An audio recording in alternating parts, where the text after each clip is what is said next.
오늘은 태극 사상과 기독교에 관련된 것들을 한번 고찰해 보기를 원합니다. 태극기를 바라볼 때 우리 한국 사람 입장에서 태극기는 뭐 어떤 의미가 있을까? 유교적 상징, 유교적인 산물로 그렇게 알려져 있긴 한데요. 그러면 반기독교적일까? 이런 생각을 해보게 됩니다만 사실 그 유래와 그 내용을 본다면 결코 그렇지 않습니다. 태극과 팔제는 뗄래야 뗄 수 없는 그런 관계가 있는데요. 유교가 태동되기 오래전부터 존재했고 어떤 면에서는 하나님의 우주 통치와 역사적 섭리를 나타내는 그런 측면이 있다 이렇게 볼 수가 있습니다. 한 번 좀 더 간단하게 좀 생각을 해보고자 합니다. 태극은 음양을 가르치는 이태극과 선지인을 가르치는 삼태극 두 가지가 있는데 함께 고찰해 보겠습니다. 태극 사상은 한민족 시작 초기부터 음양의 조화라고 하는 사상과 함께 시작이 됐습니다. 그리고 태극을 보조해서 좀 더 구체화한 표현이 바로 팔괘인데요. 우리 태극기는 팔괘 가운데서 건곤감리, 손태이진 팔괘 가운데서 건곤감리 네 가지만 이렇게 뽑아서 모양 좋게 만들었습니다. 8가지가 다 되면 좀 복잡하니까 그냥 편의상 4개만 이렇게 드러낸 것입니다. 그래서 태극과 함께 팔괘가 담겨진 태극기를 통해서 태극기를 우리 한국에 조선시대 때 2조 말에 박용효 대표가 미국과의 통상 수호조약을 맺기 위해서 가는 길에 이 국기를 처음으로 이 깃발을 개양하게 돼서 한국의 국기의 유래가 됐습니다. 태극사상의 유래는 굉장히 오래됐죠. 태극사상은 고대 아사달족의 3황 중에 한 분인 태오복지가 찬양했다 이렇게 보통 일컬어지고 있습니다. 그 후에 이 태극사상은 도교 철학에도 나오고 도교 철학, 또 유교에서도 주역에서 특별히 발전이 되었습니다. 한반도에서 가장 오래된 태극 문양은 왼쪽 그림에 있다시피 7세기에 고구려 백제 신라 유적에서 발견되는데 최근 발굴된 백제 시대의 나주 보감리 유적에서 발견된 목간속의 태극 문양이 618년경에 무왕시기의 유적으로 밝혀졌습니다. 이 태극은 붉은색은 양을 의미하고 파란색은 음을 의미하는데 양과 음이 서로 싸우는 대조 관계가 아니에요. 선과 악의 대립 같은 그런 대립 관계가 아니라 밤과 낮이 대립이 아니라 밤과 낮, 여자와 남자, 하늘과 땅 모든 자연 모든 것들이 다 이렇게 순리적으로 서로 순환적으로 하모니를 이루면서 발전해 간다 하는 사상이 이 태극 사상이라고 보며 그것을 좀 더 어떻게 음과 양이 조화 발전되는가 하는 가정은 팔괘를 통해서 나타나고 있습니다. 우리 태극의 의미는 어떤 것일까? 태극은 무국에서 나왔다. 보통 신유교, 송나라 때 신유교에서 그렇게 말을 합니다. 그렇지만 노자가 무국을 말했습니다. 노자가 무국은 하나이며 영원한 궁극이고 신과 같은 것이고 무국은 신의 경제같이 가장 근본적이고 궁극적인 것으로 이렇게 말을 하고 있습니다. 태극은 양과 음으로 되어 있죠. 무국에서 이제 양과 음을 의미하는 태극이 나오는 거예요. 그 태극에서 팔괘가 나온다 이렇게 봅니다. 만물의 근원이나 만물의 생성 원리를 표현한 것이라고 볼 수가 있습니다. 초기의 제작자의 마음을 우리는 알 수가 없습니다. 그렇지만 후일 사상적으로는 창조주의 개념보다는 어떤 비인격적인 무한자 개념이 좀 가깝지 않을까. 즉 인도의 힌두교의 신과는 브라마와 좀 유사하다고 보겠습니다. 브라마가 근본적인 신인데요. 그 브라마를 큰 자라 그래서 푸르샤라고 하고 우리 인간은 소자 그래서 작은 자다 그래서 아트만이라고 하는데 아트만이 푸르샤에 합일된 것이 힌두의 구원관이죠. 하늘에서 빗방울이 떨어져서 거대한 재앙에 떨어져서 하나가 되듯이 우리 인간 영혼이 각자의 인간 영혼이 거대한 재앙 같은 브라마, 즉 푸르시아에게 합쳐지는 것이 바로 구원이고 궁극적인 그들의 소망으로 알고 있습니다. 그 힌두교 신과는 우주 자체를 신적화하는 그런 것이고, 어떤 인간에게 인격적인 말씀하시고 응답하시는 우리 창조주 기독교에서 말하는 여호와 하나님 같은 그런 인격적인 능동적인 하나님이 아니라 이렇게 영원한 어떤 그 신성한 존재로서 우주 자체와 동일시합니다. 그래서 힌두교에서 이 브라마와 비슷한 브라만다고 하는 신이 있는데요. 창조신인데요. 그것은 인격적인 신으로 그렇게 알려져 있습니다. 아무튼 이 태극 같은 경우는 인도의 무한자로서의 우주 자체를 의미하는 범실론적인 리얼리티 개념에 좀 가깝다 이렇게 보겠습니다. 그리고 음양의 조화라고 하는 것은 음과 양이 대립관계가 아니라 서로 조화를 이루면서 변화되어서 생성 발전해 간다고 하는 어떤 역사 섭리를 우리가 여기서 발견할 수가 있겠습니다. 사실 우리가 지금의 최근의 역사만 본다 하더라도 음과 양의 그 대립되는 것 같으면서 서서히 이렇게 변화되는 걸 우리가 역사적인 것을 볼 수가 있죠. 예를 들어서 많은 면이 그러하지만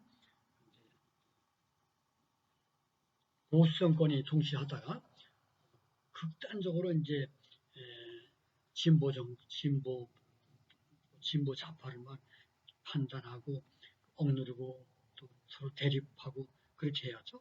그러다가 어떤 시간이 흐르면서 진보 세력이 또 강해지면서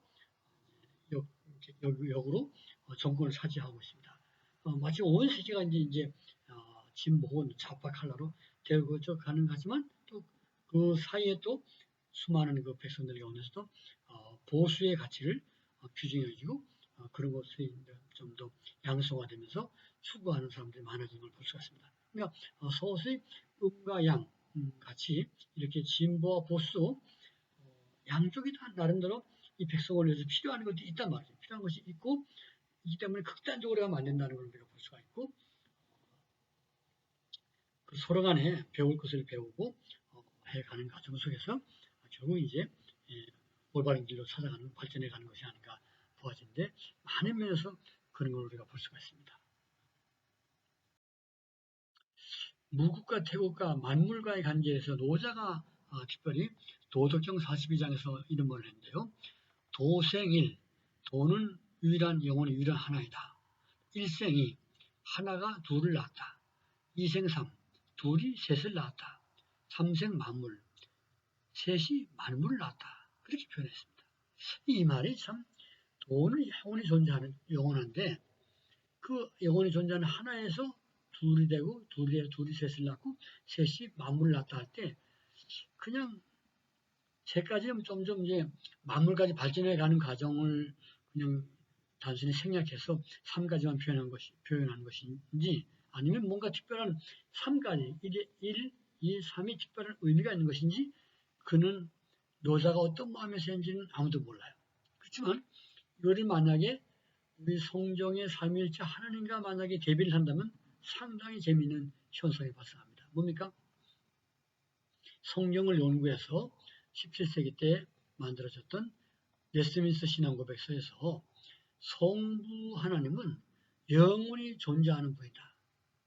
누가 낳은 것도 아니고 누구에 의해서 탄생한 분이 아니라 영원히 스스로 계신 분이다. 그리고 성부는 영원히 성자를 낳았다. 원래 이 원문의 표현은 성자는 영원히 성부로부터 나왔다. 이렇게 나옴받았다. 그 다음에 성령은 성부로부터 영원히 나오신다. 이렇게 표현했습니다. 성부로부터 영원히 나오신다. 또는 이제 그 성자로부터를 가톨릭에서 성자로부터를 집어넣어가지고 성령은 성부와 성자로부터 영원히 나오신다. 그렇게 되어 있습니다. 그러니까 성부 하나로부터 둘을 나오고 둘을 통해서 셋이 나온 셈이고 이 삼위일체를 통해서 만물이 창조가 된 거죠. 그래서 삼생 만물이 되는 것입니다. 그러니까 노자가 한 말이 우리 성경의 웨스트민스터 신앙고백서에 성부, 성자, 성령께서 만물을 창조하신 것과 상당히 유사한 점도 있다라고 보겠습니다. 무국은 하나입니다. 하나이고 그 하나에서 태극이 나오죠. 그죠? 양쪽 음과 양을 상징하는 둘이 나오고 그 다음에 다른 사상적인 칼라인데요. 사상을 담고 있는 삼태극이 있는데 삼태극은 셋의 조화를 가르칩니다. 이 셋의 조화 속에서 만물이 나왔다라고 말할 수가 있는데요. 후대에 가서 삼태극은 천지인 하늘과 땅과 사람 이걸 가르친다 이렇게 보기 때문에 무국이 태극을 낳고 태극이 삼태극을 낳고 요렇게 하는 것은 좀 아니지만 아무튼 좀 재미있는 성경과 성경의 삼일체 하나님이 천지를 창조한 것과 유사성이 있어서 좀 흥미롭게 우리가 볼 수가 있습니다. 맨 밑에 한자를 보면 1, 2, 3, 4, 5, 6, 7, 8 할 때 1은 하나, 이건 단순히 숫자의 하나를 말하는 것이 아니라 모든 숫자와 모든 만물을 창조하신 하나님, 절대적 하나님을 가르칩니다. 태극에 비유해서 표현한다면 무국이라고 보세요. 무국. 영원한 한 존재. 영원한 한 존재. 성경은 인격적 존재이신 하나님 한 분께서 만물을 창조한 것으로 나타내고 있습니다. 그 다음에 둘은 위에는 바로 하늘을 가리키고 아래는 땅을 가리킵니다. 하나님께서 하늘과 땅을 창조하시니라. 세 번째 상은 하늘, 맨 아래는 땅, 가운데는 사람. 하늘과 땅을 창조하시고 사람을 하나님의 형상대로 만드셔서 땅을 다스리게끔 하신 하나님의 통치 섭리를 우리가 3이라고 하는 숫자에서 볼 수가 있습니다. 1, 2, 3에서 볼 수가 있죠. 그 다음에 4는 뭡니까? 4는 바깥의 네모 박스는 이 온 세계를 온 땅을 가르칩니다. 하늘은 둥글게 표현하고 옛날부터 둥글게 표현하고 땅은 사각으로 표현했습니다. 그래서 천원지방 하늘은 둥글고 땅은 네모나다. 그래서 이 사각형은 땅을 가리키는 것이고 온 사방을 가리키는 것이고 그 안에 8팔자가 있습니다. 8명이 온 땅을 정복하고 온 땅으로 퍼져나갔다라는 말을 여기에서 표현하고 있는데요. 8명이 누굽니까? 노아의 8식구가 온 세상으로 나갔죠. 재밌죠? 예. 그래서 1, 2, 3, 4라고 하는 숫자 속에서 한 분의 하나님께서 하늘과 땅을 창조하셨고 사람을 지어서 통치하게 했고 그 가운데 노아 홍수를 통해서 인류가 멸망한 후에 다시 노아 8식구를 통해서 온 땅 사방으로 퍼져나갔다 하는 그런 놀라운 성경 섭리의 역사를 우리가 이 한자를 통해서 발견할 수가 있습니다. 자, 그 다음에 이제 태극을 둘러싼 8개의 사상인데요. 태극의 음과 양이 어떻게 변화, 발전해 가는가 하는 것을 나타내는 것이 8개고, 좀 더 8개를 구체적으로 해서 64개까지 나타냅니다. 나중에 이제 꼭 무슨 요대로만 된다 그래가지고 인간의 숙명론 쪽으로 해서 어떤 점치는 것으로 또 쓰여지게 되는데요. 원래 근본 사상은 그것이 아니지 않은가 이렇게 생각합니다. 여기에 8개의 이제 막대기, 우리 보통 태극기에 막대기 있지 않습니까? 그걸 효를 하는데 효. 주역의 구성에 가장 기본이 되는 것으로 양효와 음효가 있습니다. 양효는 긴 막대기, 음효는 짧은 막대기로 표현합니다. 천지창조의 과정에서 하늘이 제일 처음 형성되기 때문에 양효로서 긴 짝대기로 표현합니다. 그 다음에 땅은 두 번째로 형성되기 때문에 음효로 나타내는데요. 성경에는 하나님께서 태초에 하나님이 천지를, 하늘과 땅을 창조하시다 그렇게 말씀했습니다. 근데 여기서는 주역에서는 하늘이 먼저 창조가 되었고 땅이 그 다음에 창조되었다 이렇게 형성되었다. 아무튼 간에 하늘을 양효, 긴 막대기로 표현하고 땅을 음효, 짧은 막대기로 표현합니다. 자, 그 다음에 삼재가 뭐냐? 태극기를 잘 보시면 태극기의 그 양 사방에 있는 건공감리문을 또 막대기가 세 줄씩 이어있습니다. 그죠? 세 개. 세 개. 그 세 개를 삼재라 하는데요. 하나의 개는 세 효로 구성되어 있고 이것은 하늘, 땅, 사람을 의미합니다. 삼재는 하늘과 땅, 즉 천지인 사상이고 삼태극으로도 표현이 됩니다. 여기 이제 파란색, 노란색, 빨간색 이것은 이제 삼태극인데 하늘과 땅과 사람을 가리키는 말입니다. 북에도 또 여러 가지 문양의 이런 것을 볼 수가 있고 오른쪽 하단에 이건 이제 칼의 손잡이 부분 같아요. 이게 이제 미추왕릉에 출토된 경주 계림로에 있는 보검의 자루장식의 사진입니다. 여기 또 이제 삼태극이 나타나 있고 새 모양도 있는데 아마 삼조고가 아닌가 보아지기도 하는데 아무튼 삼조고도 역시 다리가 세 개인 어떤 특별한 신적 상징으로서 삼조고를 좋아했고 삼태극을 또 좋아했습니다. 천진사상은 어떤 의미를 갖고 있을까? 우리가 어떻게 우리에 적용할 수 있을까? 무슨 하늘과 땅과 사람이 하나로 어우러져 조화가 되어야만 된다 하는 사상을 나타내는 것이고 위로는 하나님을 경외하고 아래는 이웃을 사랑하고 땅을 잘 다스려야 한다고 하는 기독교의 계명과 문화 명령과도 일치한다고 보겠습니다. 현대 특별히 무분별한 자연 개발과 자원 낭비가 지구 온난화와 지구촌에 커다란 위기를 가져왔습니다. 천지인 사상은 오늘날 새롭게 인식되고 강조될 필요가 있는 굉장히 중요한 사상이라고 보겠습니다. 사람이 땅을 다스리되 내 마음대로 내 욕심대로 하면 안 되고 하나님께서 만들어주신 원리를 따라서 이렇게 잘 다스리면 되겠죠. 지속 가능한 지구촌 되기 위해서 많은 노력이 필요하죠. 이 천지인 사상을 담은 그 문양들이 많이 우리가 볼 수가 있는데요. 이건 올림픽 지역지 같은데요. 가운데 대한민국 정부의 상징하는 정부 마크고요.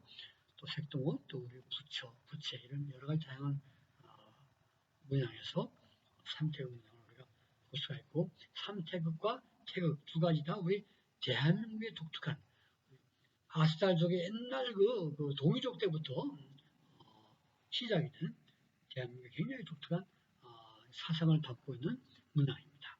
음과 양의 조화 그리고 하나로부터 나왔고 또 천지인 조화를 이루어낸다 하는 사상을 담고 있는 굉장히 놀라운 우리 민족의 고유한 상징인 것입니다.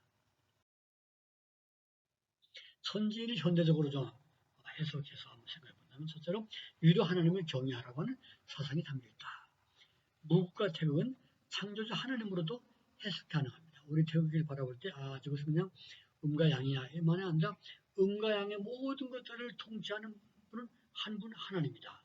그 하나님으로부터 양 태극이 나왔고 모든 것들을 이제 하나님께서 다 섭리해 나가신다 하는 겁니다. 그리고 8개는 건공, 감리, 손태진 이런 것들은 숙명론적인 것이 아니라 하나님이 인간과 역사를 통치해 가시는 섭리적인 표현이다 이렇게 볼 수 있겠죠. 하나님의 섭리와 인간의 순종의 상관관계로 이해할 수가 있겠습니다. 인간사의 변화하는 상황과 상태로 이해할 수가 있습니다. 순종이 생명과 축복의 실행길인 것입니다. 하나님을 경외할 때 어두웠던 음이 점점 더 양이 되고 그렇습니다. 그러나 교만하고 폐역하면 또 양이 음으로 바뀌게 되는 거죠. 사사기서에 서클을 갖고 보면 이런 음양의 변화를 우리가 볼 수가 있습니다. 그 다음 두 번째로 이웃을 사랑하라 하는 걸 우리가 볼 수가 있습니다. 천지인 사람이 중요하죠. 삼재에서 사람의 존재함을 반영합니다. 그 다음에 자연을 사랑하고 잘 관리하면 되겠습니다. 우리 기독교에서 오랫도록 사람에 대한 계명, 사람을 이웃을 내 몸과 같이 사랑하라고 하는 거. 예수께서 사람을 위해서 십자가에 돌아가셨는데, 우리를 구속하셨는데, 이 자연에 대해서는 좀 이게 신학적 관심이 많이 부족했어요. 그러나 사실상 현대와 최근에는 이 자연에 대한 창조적 섭리, 하나님의 창조적인 창조의 선물로서 우리에게 주신 것들을 어떻게 우리는 청지기로서 관리해야 된다. 이런 측면에서 이 자연에 대한 관점을 굉장히 새롭게 보면서 많이 연구를 하고 있습니다. 이 하늘과 땅은 우주의 기본이고 하나님의 피조물이자 또 놀라운 선물입니다. 이 땅이 없으면 우리가 살아갈 수가 없죠.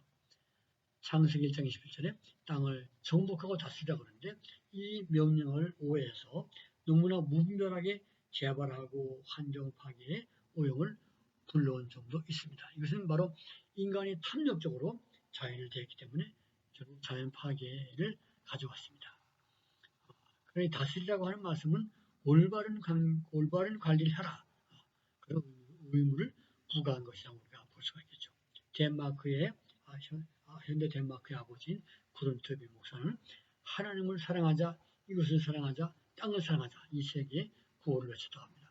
덴마크가 바다 해수면보다 낮은 위치의 땅이 있기 때문에 정말 땅의 소중함을 절박하게 느꼈기 때문에 땅을 개간하고 또 댐을 만들어 가지고 그 뚝을 쌓아서 바닷물을 막고 개발하고 그런 과정에서 땅이 얼마나 소중한지를 뼈저리게 인식했기 때문에 그런 구호를 외쳤던 것 같은데 오늘날에야말로 정말 우리가 하늘과 땅을 창조하신 우리 하나님을 사랑하고 또 우리가 너와 내가 함께 공존하기 위해서 이웃을 사랑하고 우리가 발딛고 사는 이 땅을 사랑해서 땅에 탄소로 인해서 이 공기가 지구가 온난화되지 않도록 하는 모든 면에서 우리가 협력하고 쓰레기 함부로 버리지 않고 모든 면에서 노력을 해야 될 줄 압니다.